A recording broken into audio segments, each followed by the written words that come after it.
Welcome to the podcast today. I'm sitting here with Crystal. I'm excited to talk to her and hear a bit more about her and her business and her life right now. It's kind of crazy. And then I'll be sharing with her a bit about one of her ancestors, well, a couple of her ancestors. And so I'm excited to dive into this and excited for Crystal for making time to come on here and be on the podcast today. So first, Crystal, I would just want you to introduce yourself. Give us a little Mhm. intro, who you are, a bit about your family, and what you're doing right now. So I'm super excited to be on. When you asked me, I was like, yes, I was already so interested in the work that you do. So I love it. My name is Crystal Haitsma. And yes, I'm typically the parenting coach. I still am, but I have been making some pivots in my business. So up until now, I've been doing a lot of connection based parenting. So really helping people that struggle to parent in a different way than was passed down to them by, generations before.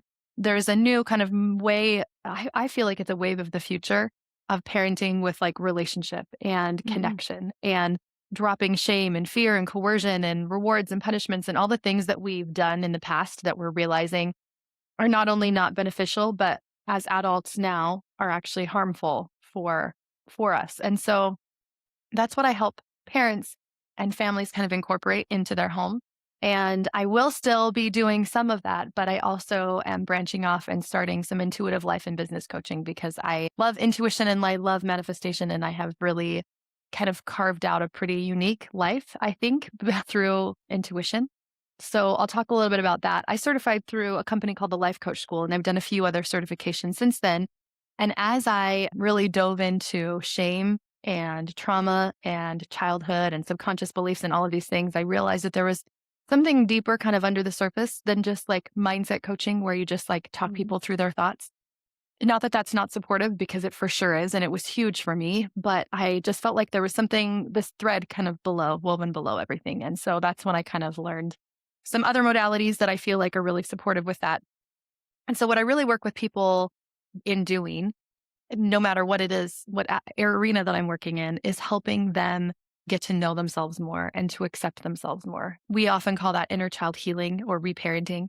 And so whether the work is in your business or in your home and your relationship, that's the work that I love doing. Um, I got into it because I have a few neurodiverse kids that were really difficult to parent. And I read loads of books and went to loads of courses and did not feel like I could actually implement any of the things that I was learning. So it was through really doing things a different way and going inwards and doing my own inner healing that helped me to Mhm. to turn that around. And then in turn, my children's behavior improved drastically. Even the neurodiverse ones, without medication, without specific therapy modalities and stuff for them, there was nothing that we did with them. It was just me. So that's kind of my like coaching story. My life story is that I've been homeschooling for 11 years. My oldest son is in his last year of high school ish, sort of. We don't do like set years, but around Mhm. his last year of high school. And we've been traveling and kind of on and off really our whole lives, our whole married life, I guess. It feels like my whole life. We've been married for a long time, 18 years. But on and off, travel has always been really, really important. And so we've been kind of transient since about 2017 and semi nomadic, which is kind of like moving from place to place. We stay places, usually like mid to long term.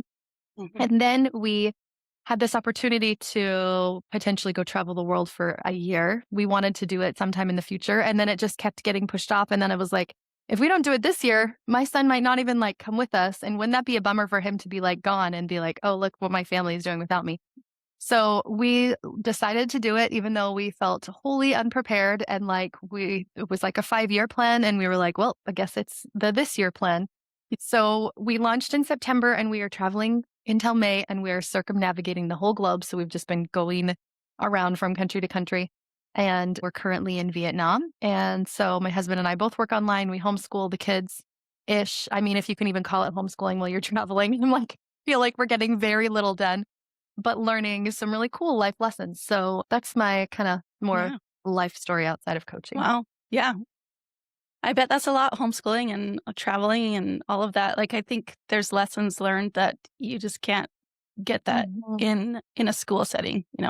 I homeschooled for Yeah. 2 years and I almost went crazy. So Yes, the first 2 years I maybe did too.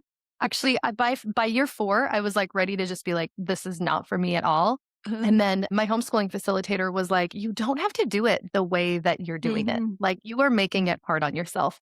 I grew up my dad was a public school teacher and I grew up very public schooly. So I was doing it the way the public school system does Mhm. it. And that is just horrific. If you're listening to this and you're like thinking about homeschooling, do not try to reinvent the public Mhm. schooling model in your home because it's the Yeah. worst. And then by grade 5 or grade 6, I had kind of like leaned back a little bit and really changed things. And so by grade 6 and grade 7, I was like, I feel like I'm talking about my grade 6 and grade 7, but my oldest child, 6th and 7th year, we completely changed our approach. And the last 6 years have been lovely. So, but we do it a very, very different way than any way, I think. Mhm. And I think that's made the biggest difference with being able to make it sustainable and also Yeah. just lowering my expectations, like even while traveling. Cause like I thought my expectations were low before this, but I'm like, on days when, we like the other day when we go to check into our Airbnb, it's not working out and it takes us like 3 days to find a place. And Yeah. anyways, I'm like, well, I'm not getting a lot of education this week, but that's okay. Yeah. You help solve problems. They'll be like, expert travelers and navigators Expert when they're travelers. She really will be. And what to your point of like they learn things that they would never learn. I'll Mhm. just share one quick little story. There's so many stories that I could share already, but one is we were with our driver. We hired this driver for the day. He's taking us out places. He comes and picks us up at the end of the day. It's very inexpensive to do that in Southeast Asia. And so we're hanging out with him. He has Google Translate on his dashboard. So he was really chatty. So we're talking back and forth over Google Translate, which is hilarious in itself because sometimes he'll say something and all of the children will burst out laughing. And he's like, okay, that obviously did not translate well. Anyways, so we're chatting with him about just his life because he was asking us about our life. Like, how do we do this? Why are our kids not in school? I don't think homeschooling is a thing over here.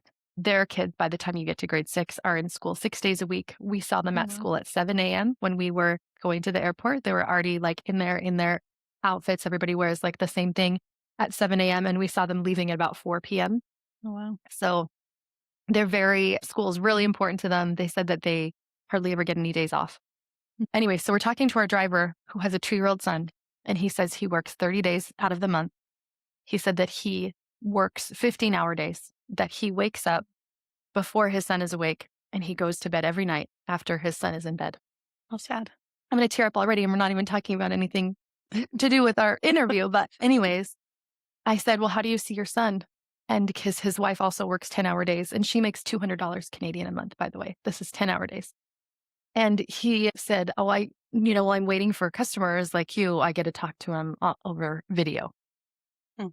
And I was like sitting having this conversation with him while my kids are hearing in the background. And we got done and pulled over. And my son was like, he doesn't ever get to see his dad. Mm. And I was like, yeah, that's pretty hard. Hey. And I just thought telling somebody that story is so different than being there, being Mhm. present with that Yeah. happening. And things like Mhm. that have happened over and over and over again. Yeah. So even though I feel like I am ultimately failing at whatever homeschooling is right now while we travel, there's definitely experiences that we're having that are just that we would never ever Mhm. be able to have in other situations. So Wow. Yeah. yeah. Yeah, definitely an understanding of, I think a lot of us, like, I live in a little town and it's a bubble. Like, Mhm.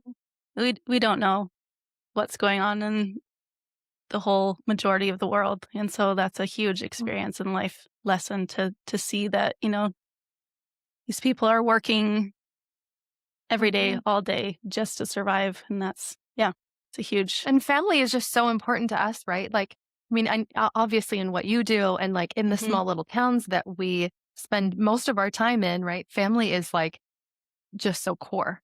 And Mhm. so, anyways, there's been lots of little things like that have happened where I just realized how blessed we really are to be able to um, be in an environment where we get to spend so much time together as a family. And Mhm. ultimately, that is why I decide to homeschool, even though some days I'm like, why? Like, why do I want to spend all day with my entire family? But Yes, yes. anyways, it is a lovely and beautiful choice to be able to have. So yeah, there's a totally side note, random, not to do with our podcast episode, Oh, it's but I good. feel like it has to do with family. So Yeah. So I'm curious, you're living life differently than most people do, like, mhm. So what kind of led you to that? Have you always been a person that, like, wants to do things different? Or, like, how I guess, were you raised that way, or is it just you and your husband together? You're like, "Hey, we can actually live life how we want to." Mhm. That's a good I don't question. know. I think when I was younger, I really strived to fit in. Hmm, I think that I looked at people around me and I was like, that's how I'm supposed to be. I remember when I was younger having my friends be like, "Oh no, you don't dress like that." And they like took me to their homes, showed me how to dress, was like, "No, no, no, you have to do your hair like this." And I was like, "Oh, okay." I feel like most of my growing up years were very much like, "Oh, is there a way to live that I'm not living like? And now how am I supposed to live like that?" And figuring out how to mold myself in there and just really please other people and what they hmm, wanted. And to the to the detriment of me, right? Not really knowing myself or what I wanted. I've always known that travel was something important to me. We didn't travel when I was little. We have a huge family and my single income home. So travel was not something that we got to do. I always really found joy in like even the little bits that we did, like going camping trips or family reunions or whatever. But I always just knew that that was something I wanted to do. So as soon as I graduated, I was like, I'm going to figure out how to travel. And so it's always been something that we've done in whatever ways we can. mhm, My husband's always been pretty on board with that as well. But I think that the important decisions in my life that have really led me to a completely different lifestyle than other people didn't come so easily. Like homeschooling, for instance, I didn't know people that homeschooled. I didn't have friends growing up that homeschooled. I had mhm, zero idea about homeschooling. There was mm, not a community of homeschoolers around me. I just read Gordon Newfeld's book, Hold On to Your Kids. And I was just thinking about attachment. And I was like, I would love to have them home for a couple of years so I can just mhm, work on our attachment. And it kind of felt right. Like it just felt deep in my gut, like the right thing for us. But it felt really scary because nobody else was doing it. mhm, And Brene Brown has this book called Braving the Wilderness. And she says, like, it kind of feels like you're going at it alone. Like you're going to be the only one out in this giant wilderness where it's like just you doing life really different. And that's what it felt like when I started homeschooling. And I know over time you learn more and you find community and whatever. But mm, every time that I've decided to step outside of whatever the box is, it has felt like that every time. It's never felt like, oh, I want to do something really different than everybody else's so that I don't fit in. But it's been like, oh, shoot, like this isn't my way. Like this mm, isn't my way of being. This is not my life. This is the life that somebody told me to live mm, somehow, subconsciously. And like, I don't actually want to live that kind of life. And so a lot of it came with just thinking about what do I want for us? What do I want yeah, for my family? And I just innately wanted to spend more time with my kids. It just seemed so strange to send them off when they were so little to spend time with all these other people. So I was like, I'll just do it for a few years. But mhm, not even just homeschooling, but starting my business or my husband deciding that he was going to start his, which was really wild because he had very few clients and we were like, we're just going to both be working online anyways and travel too. Like I think, and parenting, like the way that I parent is not the way that people mm, around me parent. It is not what I was modeled when I grew up. It is not the way my friends growing up did it. It is not the way that I see very many people doing it at all. And so I think it's so much of it is like breaking out of this mold of like, this is the way that I feel like it should be done versus like, this is how people tell me to do it. Anyway, so I think it's been like my own spiritual expansion journey of like, you know what? The way that it's being done isn't the way for you.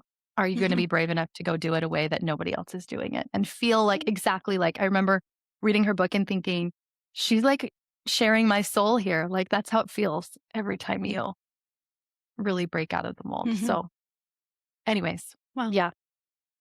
Yeah, and I think I took some classes from Gordon Neufeld. I think you might have been there at some of them Hmm. in Hmm. Raymond.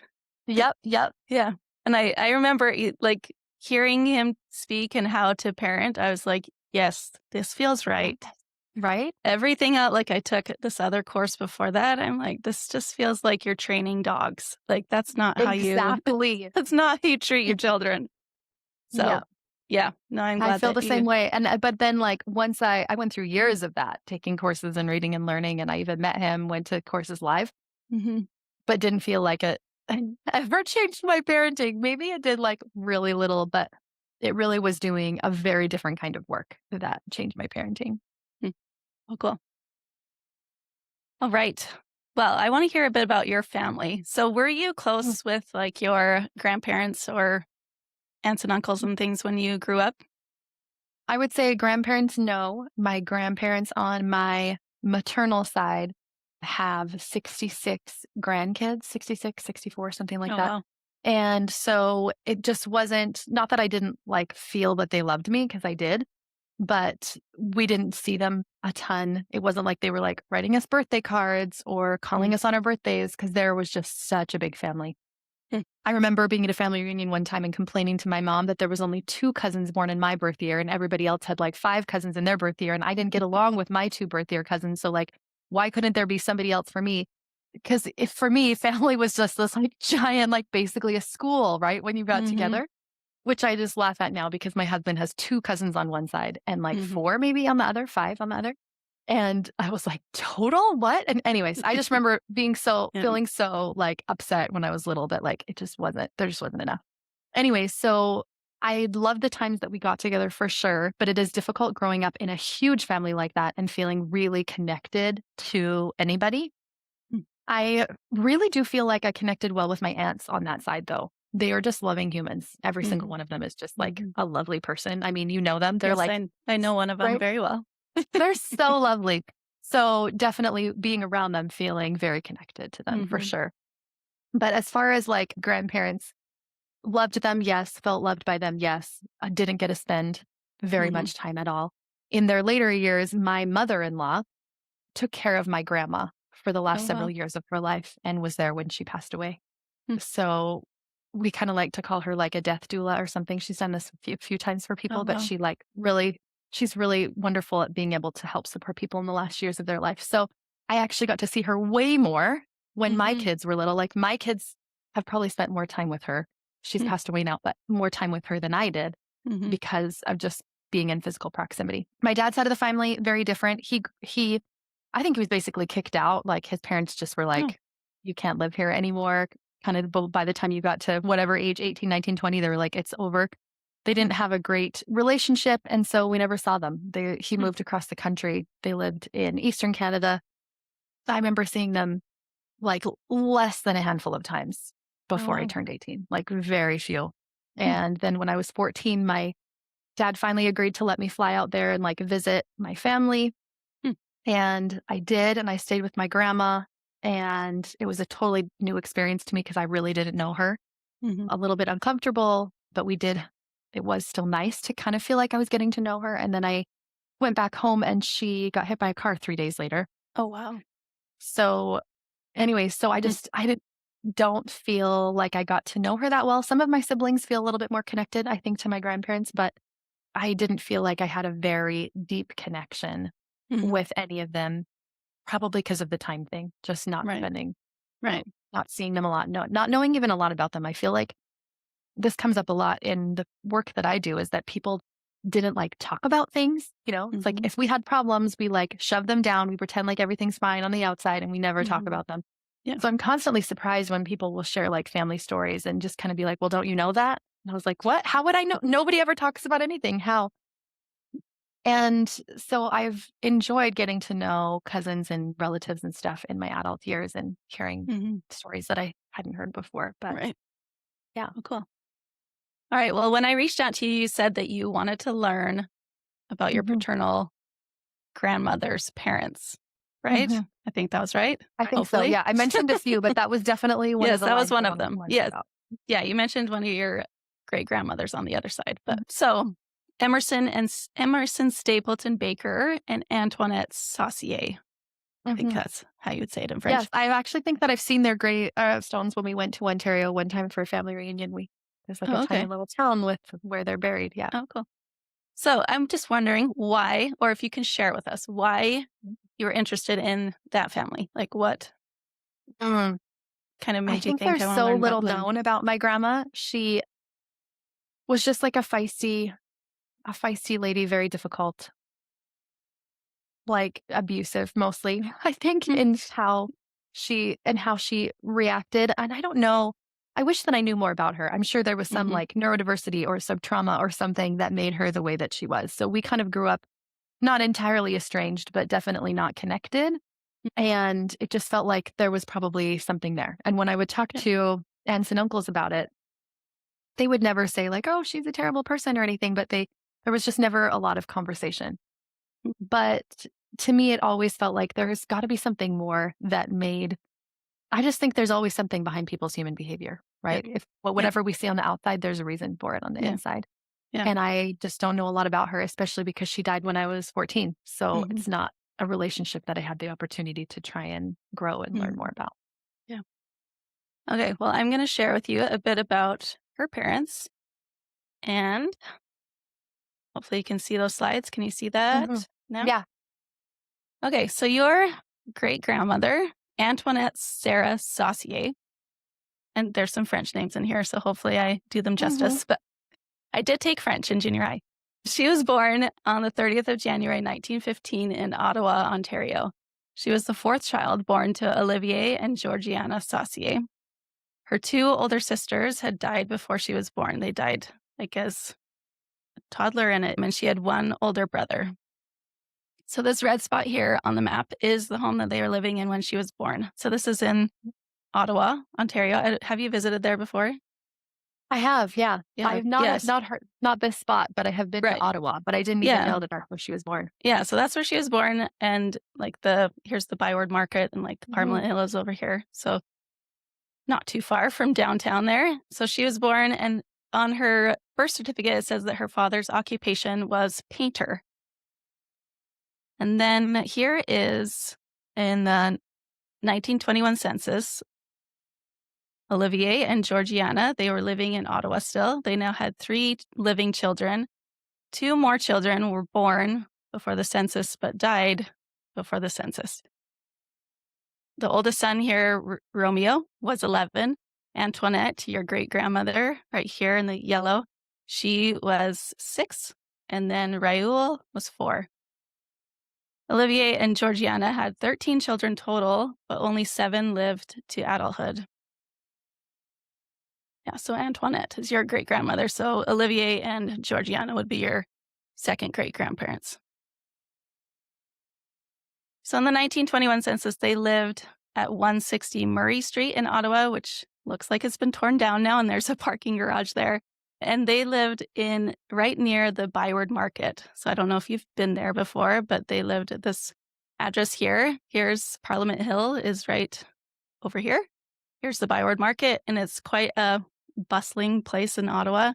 This is what it would have looked like in the 1920s when they would have lived there. So they would have lived just like a couple blocks from here. By 1931, they were renting this home in London, Ontario, 500 kilometers away, for $15 a month. And this is so they had a few more children now. Olivier was a paper hanger or a contractor. So I think he like did wallpaper for building houses and things. So Mhm. painter, he was probably a painter, like house painter. And then paper hanger was his occupation here in 1931. It said that he made $565 in 1931, which I checked online with inflation is supposedly just around 10,000 in that year. He was unemployed for 25 weeks in 1931. So they had 6 children at home. Their oldest son, Romeo, had moved. He would have been 21 by then. But here's Antoinette Sarah. She was 17. And she worked as a domestic servant, it said, and she had made $59.50 that that last Mhm. year. The youngest, Olivier Joseph Robert, was 4 here, and he's actually not in your family tree on Family Search. But that could be because whenever people added him in, he might have still been living because he would be about 97 now. So we Mm. could do some more research and see if he's still living, and if not, you can add him into your family tree. But Okay. and then the family must have moved to the US for a time because you can see the 3 youngest children. It says USA here. That's their birthplace. So they were born in the US. So the family must have left around 1924 to 1927, living in the US somewhere. So, what do you think it would have been like for this family? Father was obviously not making very much Mhm. money. They had 6 children at home. The oldest is 17, the youngest of 4. They actually lost some children. They had lost 5 children already, and Mhm. yeah, what do you think it would have been like for this family? Yeah, I think what stuck out to me was how many kids had died as well, and, like, the Mhm, impact that that would have on you as parents. mhm, And, like, obviously, there's something like, this is not going to be an easy life if you're making so little, out of work a lot. Like, there was probably something going on there to make it yeah, it just seems like there's obviously a story there, and it's mhm, so interesting to just think about. Um, I love learning about generational trauma, and I think that so many things are passed down to us, and, like, I think that wonderful gifts and amazing things are passed down to us as well, but it's interesting just to see, like, I wonder what their, like, day-to-day lives would have been like. Like, I mhm, wonder what is really going on with them. mhm. Yeah. Yeah, so this is actually where they would have lived at that time. It's been Mhm. torn down, but there was this beautiful Anglican church right behind them. Now they weren't Anglican, they were Roman Catholic, but they lived, like, in near downtown London, Ontario at this time. Right. So now about 3 years later, in 1934, Antoinette, so that your great-grandmother, who was 17 Mhm. in that 1931 census, she married Harvey Edwin Stapleton when she was 19 and he was 25. They were living at 235 Ottaway Avenue in London, and that was their marriage record Mhm. there. And then this is the witness is Mr. Olivier Saucier, so Antoinette's father, who also lived at 235 Ottaway Avenue, London, Ontario. Mhm. So they were living with her father. Antoinette's mother had died 2 years earlier, and there were probably a few more siblings living at home because the youngest would have been 9. And the couple, Harvey and Antoinette, already had their first child who was 4 months old at the time Mhm. when they were married. And this is likely the home that they lived in. The research that I did said that Ottaway Avenue is now South Street in London, Ontario, and this would have been their address. I assume this was their house. Other homes in the area, it said they were built in, like, the late 1800s, early Mhm. 1900s, so I think this would actually be the house that they lived in 1934 at the time that they were married. So, it's not a very big house. They would have Mhm. been pretty full with, her father and them and their baby and then some other siblings still at home. Mhm.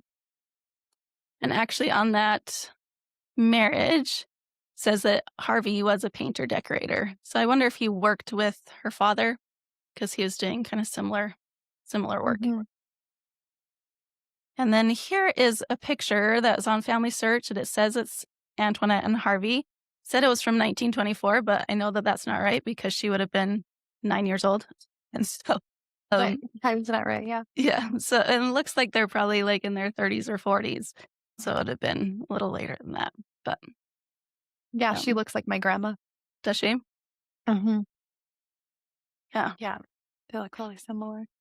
So Harvey and Antoinette had at least 4 children. The girl here is your grandmother, Elizabeth, and then they must have divorced sometime before 1959 when she married Alexander McDougall. So I tried to find information about, like, their divorce or anything like that, and I Mhm. I even tried to find Harvey later, and I couldn't really find much. There is, at least on Family Search, they had someone's put a headstone of him, but his name is Emerson Baker, which well, that was his birth Mm. name. So I'm like, I feel like there needs to be a little more digging to make sure that that's right, Mhm. but yeah. So here are those 4 children, and notice that on your tree it says his name was Emerson Stapleton Baker, so that was what his Mhm. birth name was. So, I was curious about this because when they're married, his name is Harvey Edwin Stapleton. I'm like, "Why why Mhm. would he have a different name? Like, why?" That's kind of weird. So, did some digging. Some of these records are already on Family Search on your family tree, but some I found, like some censuses and things. So here's his birth record.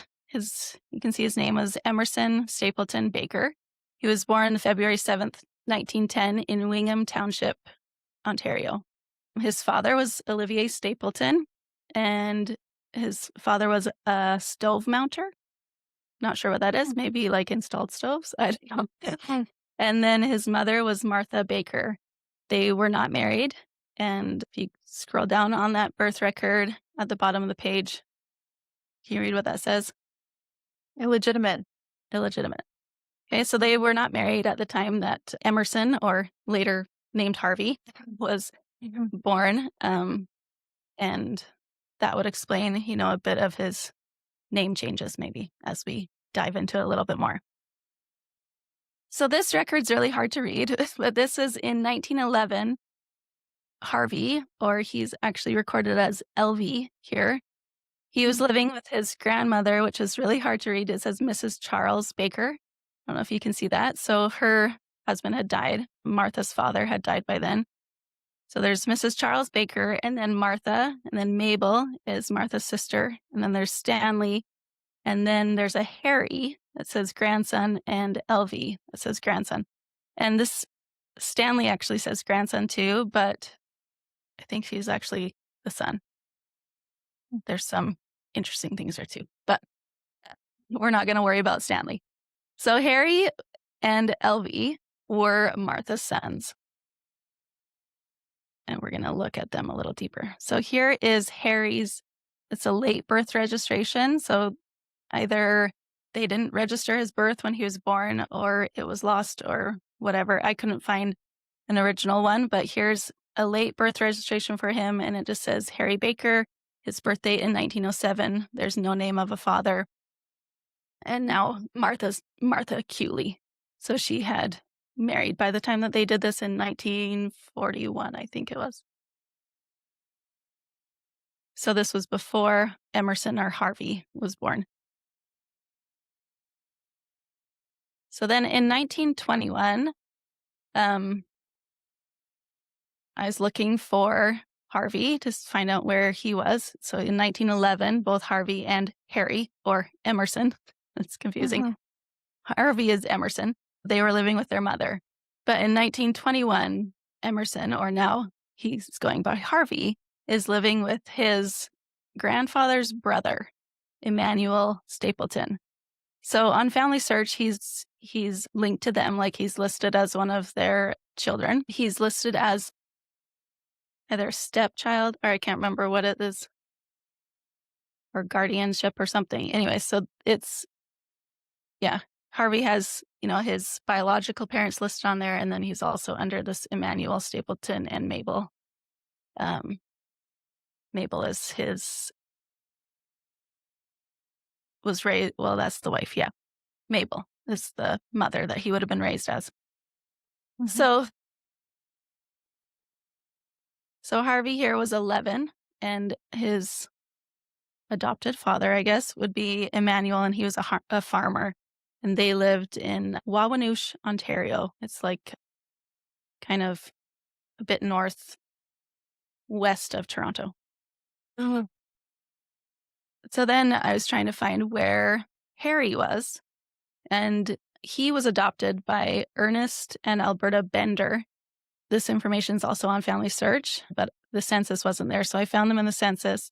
So here you can see Ernest Bender and Alberta Bender, and then Harry Baker, and it says adopted son here. So he was 14 at this time, and then they also had a son, Ernest Bender. So, yeah, what do you think your great-grandfather's childhood might have been like? By the time he was 11, he was living with his great-uncle and was a farmer in a rural little place. His mother was not there, was not living with his mom anymore, or his brother. What do you think that might have been like for him? Yeah, I wonder what his life was as a child, because to have to live with somebody different and then also have your little brother adopted by presume this isn't like a connected family member. This is just like I couldn't find the a connection random. other than Alberta lived close to Wawanoosh, where she was born in Mhm. Wawanoosh. So I'm like, maybe they were related somehow, but I couldn't see anything obviously. Yeah. Like, yeah, it seems like obviously there was a lot of, it was obviously really difficult for them because that doesn't seem like a usual kind of Mhm, situation or a way mhm, to do it. So, mhm. yeah, it just makes me curious about, again, like what's really going on, like what's happening in their day-to-day life that's making it like this. Yeah. Yeah. So now we're going to look a little bit at Emerson or Harvey's mother and Harry's mother, Martha Baker. So this would be your second great grandmother. Okay. So Martha Baker, she was the eighth child born to Charles and Elizabeth Baker. This is her birth record here. Charles was a farmer in Roxeter, Ontario, up here. So you can see Mhm. it's probably not very populated up there. And Mhm. um, in the 1901 census, he was a farmer on his own land now. Before that, he was a farm laborer on other people's land, I guess. And Martha now had two younger siblings and was 12 years old.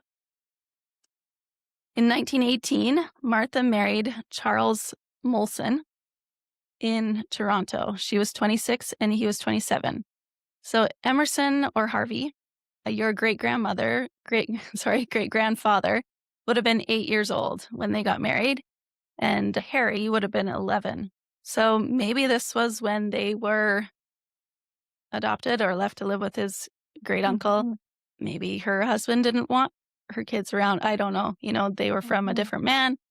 Who knows what that relationship was like, but from that point on, they weren't living with them. The only time we have those two boys living with their mom is in 1911 is what we Mhm. see. And then 1921, they're living with other people. So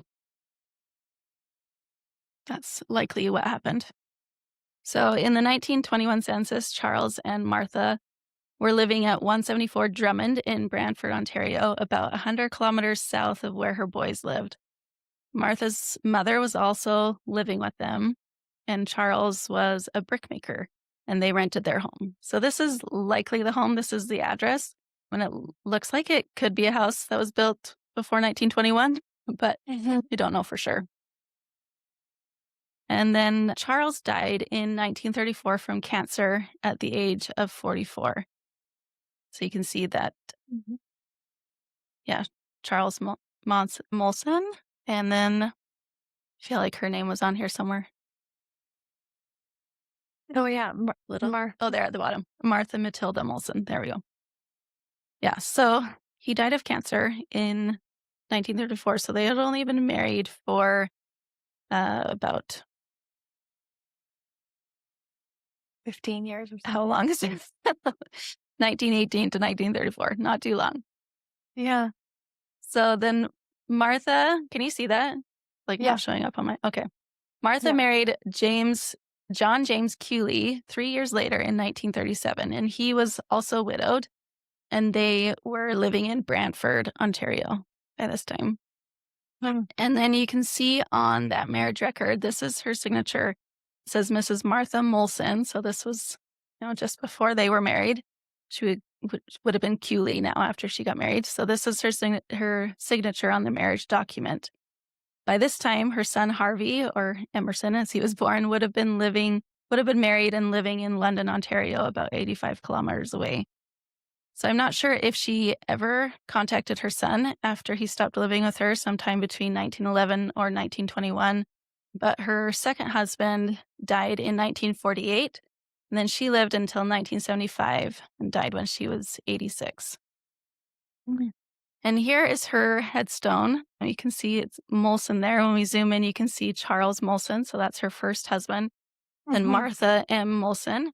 And then actually her second husband, John Cooley, is also buried here. And so then here is her obituary. It doesn't mention any children. And so I am Mm. thinking that her and uh, either of her husbands likely didn't have children. I don't know for sure because I wasn't able to find anything in like the later on. it's harder to get records because of privacy laws, like Mhm. after the 1920s. But this says at the Bethel Nursing Home on Friday, August 1st, 1975, Martha M. Baker, predeceased by her first husband, Charles Molson, and her second husband, Jack Hewley, beloved aunt of Mrs. Winifred Seary and of Petawawa and Mrs. Alma Heimer of Brantford. And it doesn't list any children or any other relatives. So I'm guessing that they didn't have any other children because there is that late birth record for Harry in 1941. There must have been some sort of contact because she would have had to, like, he would have had to contact her to get that late birth record. But we don't know for sure what their relationship was like, or if they were in contact with their children and grandchildren or whatever. But that is what I have to share with you about your family. So what are you feeling right now as you learned a bit more about your great grandparents and a bit about their I feel like lives? it makes sense with just little clips of things that I've heard over the years. Mhm, And I think that, again, going back to trauma, like there was probably something going on there, like alcoholism or addiction or something that was kind of woven through that because I think what stood out to me was like in the death announcement that there wasn't any children listed, even though she did have children, obviously. So she must have separated herself from them pretty mhm, significantly in order for that not to be listed on mhm, the obituary. So I wonder what that was like. And I also just like learning about more about women's rights and issues and stuff, right? I think that being an unwed mother at that time would have been like a huge no. And mhm, also, you couldn't even own a bank account by mhm, yourself until like 1975. So I wonder how much of it she wanted versus like what she felt like she had to do or mhm, whatever. Like, yeah, it's mhm, interesting to like, because we see such little tidbits, mhm, from information to really be like, I wonder what that was like. Like, I wonder what mhm, was really happening that made her make those choices. mhm. Yeah. Yeah, I think sometimes it's hard to see because 'cause you're like, how could she let her boys leave? Or, especially when she remarried, why wouldn't she take them back? Mhm, But we don't know, and we can assume that maybe her new husband didn't want them or mhm, whatever, but or maybe she didn't. We don't know. But mhm, it can be hard, and I think as that boy, Harvey, as he went by later in life, like, that would have been probably a hard thing, and maybe that's why his marriage didn't work out or whatever, like, we don't know all the repercussions of being raised like mhm, that, but, um, we do know that there are consequences to, feelings of abandonment or anything like that, mhm. so Yeah. but yeah, I feel like Yeah, we, that like was yeah, I feel like it always like, on the outside, you can see things like addiction or whatever, right? But there's always something underneath the surface, and I think that trauma always, like, leaves an effect, and so being Mhm, little and even if they weren't, physically abandoned, even if she was, like, set them up with something really great or whatever, mhm, there's still gonna be that emotional aspect of it, and then how it would have affected them growing mhm, up and then affected their children, mhm, and like, I only know of it from my grandma, who mhm, I feel like I only knew very little, but definitely seemed like she had a lot happening inside of herself. mhm, yeah, Um, yeah. yeah. Well, I feel like we're, like, on a downer right now. Mhm. Should we read a happy family yeah, I think it's interesting because I like to learn, like, the work that I often do is, like, trying to help people heal subconscious beliefs that have been passed down to them that they might not even really know are there, right? Mhm, That have come down the line. And I love learning more of these kind of like physical, like information tidbits to be like, oh, mhm, yeah, like I can see where that may have come from, mhm. right? Yeah, Where I don't feel loved or I don't feel accepted or I don't feel seen or whatever have maybe been passed down. And sometimes when I'm doing belief work and I'm like, I love to just like write things out and see what kind of is coming out from my brain and sometimes it surprises me because I'm like, oh, logically, I don't believe that at all. But one of the questions I like to ask myself is like, is this belief even mine?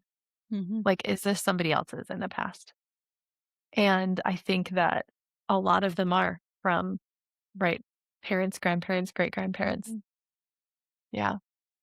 Yeah, Anyway, so definitely. this it's really fascinating just to kind of see things woven together. And I think it helps give you a better understanding of your own people, right? Your own parents, your own Mhm. grandparents. Yeah, for sure.